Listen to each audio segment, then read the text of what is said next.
Hi, my name's Rachel and I'm grateful to have this opportunity to share my recovery story with you today and my top tips and also a few of the things that have helped me to get better.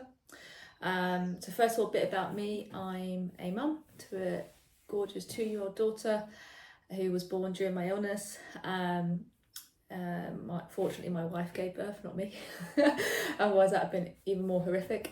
When I got long COVID, or COVID first time, back in July 2021, my wife was 7 weeks pregnant.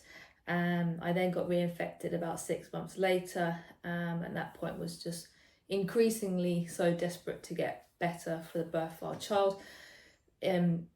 Inevitably, that period was my worst period, with that hyperfixation, probably trying to get better, and a lot more anxiety around the situation and acceptance at that point that I'd had long COVID, because previous to then I'd been kind of a typical boom and bust, and a little bit of denial, thinking that I would just get better at some point. I'm an ex-athlete. I've always trained. I was training for the London Marathon when I got sick.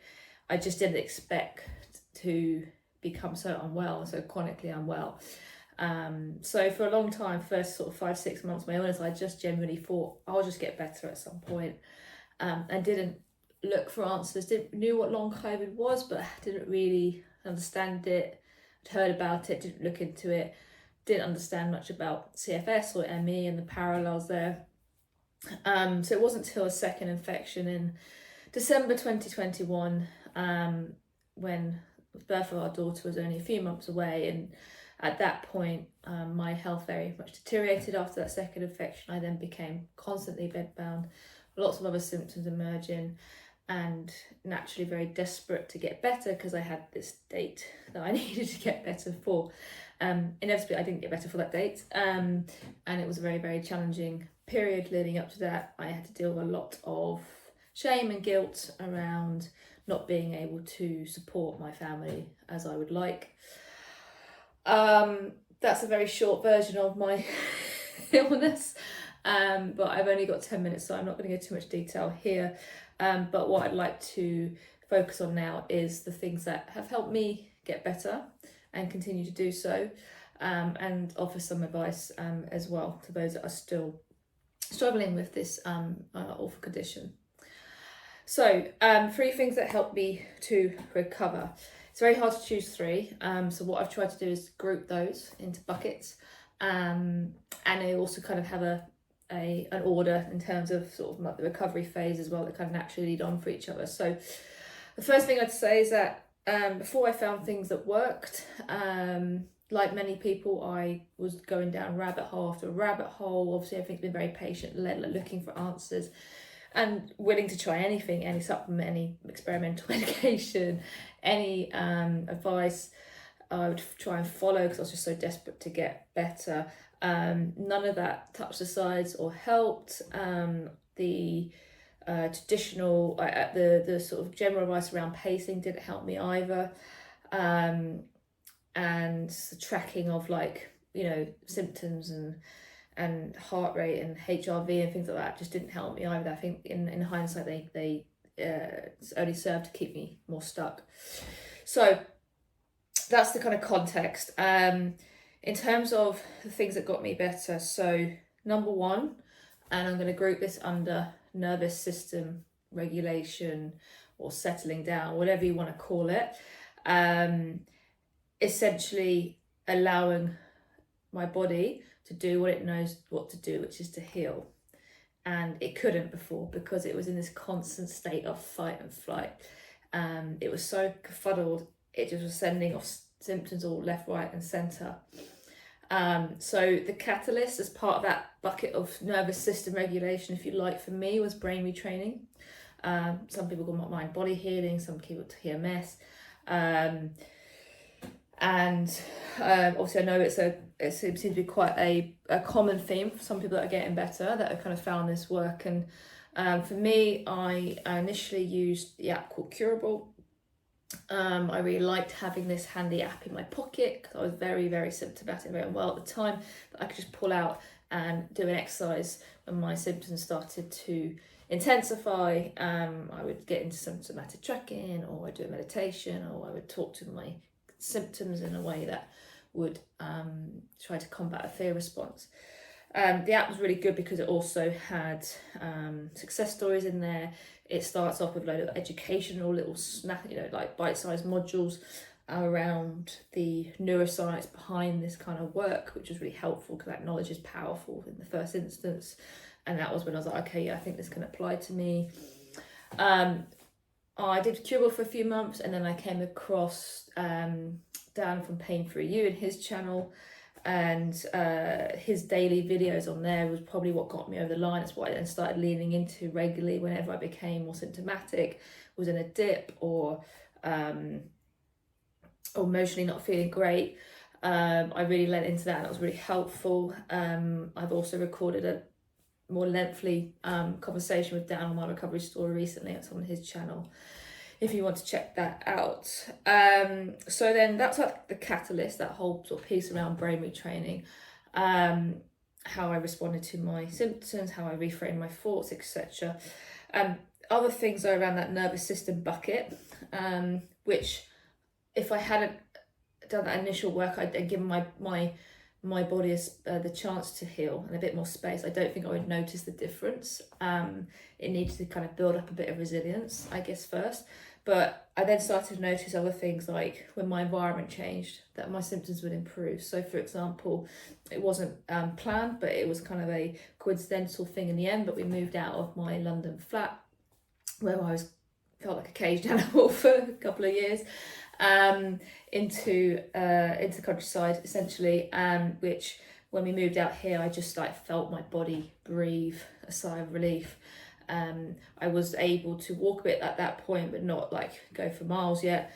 Where and being able to just do that on my doorstep in beautiful countryside was amazing, as opposed to some London streets around my flat.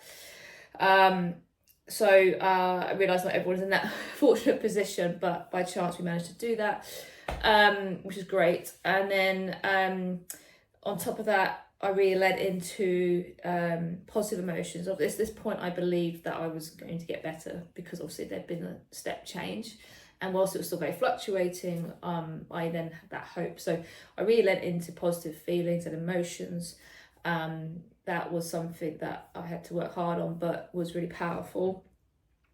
The other big piece around nervous system for me was cold water. So I, as an ex-athlete, I'm familiar with ice baths. I used to do them a long time ago, regularly after practices, but never for this purpose. I actually tried ice baths back in that, after that second reinfection, when I was at my worst, and I didn't respond well. I think I was in that such a state of like constant fight. My body was not resilient. It couldn't cope with that extra stress, and I almost went into shock. So I think the timing's got to be really right on this. But I reintroduced them about a year ago now, and it was like the sweet spot. It was like the perfect timing.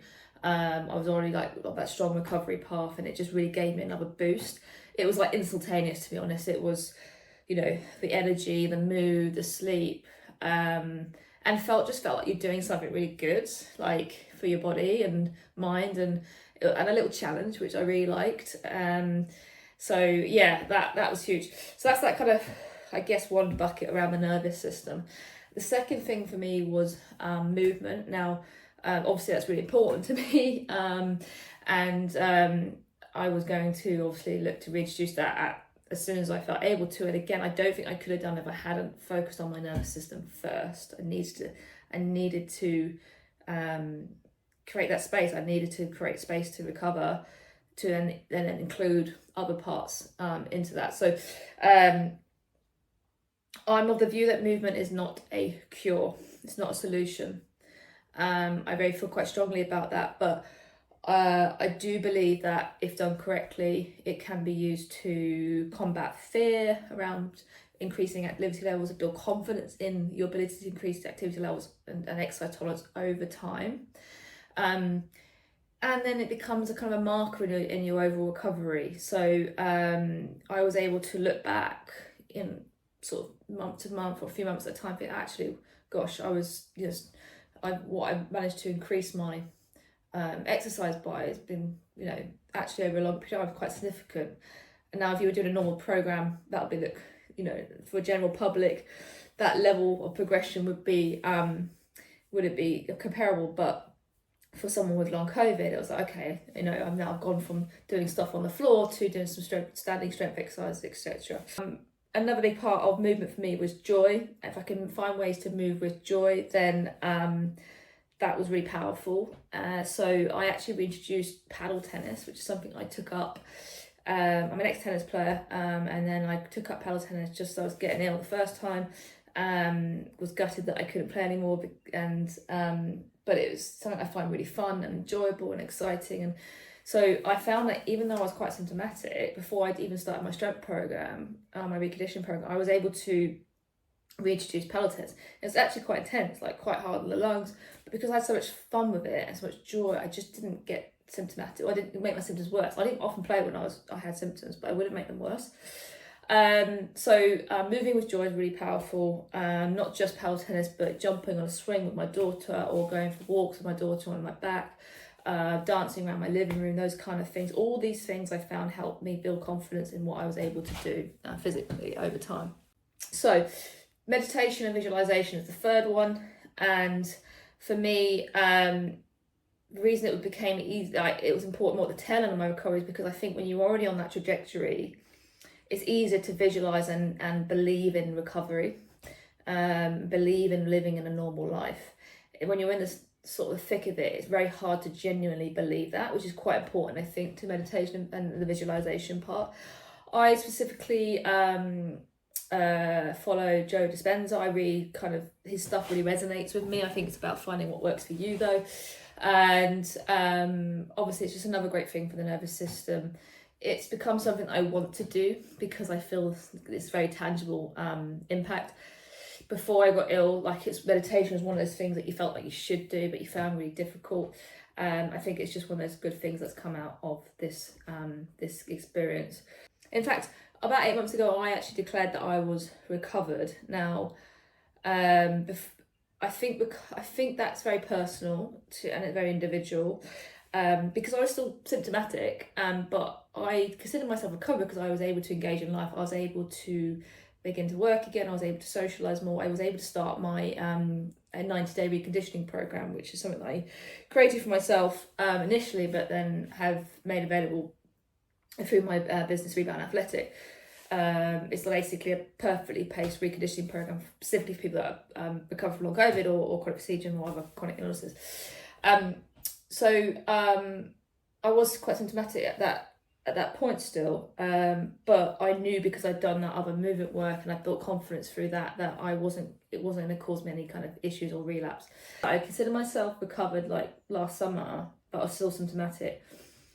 And then the last few months, it's continued just to I feel like recover more and more.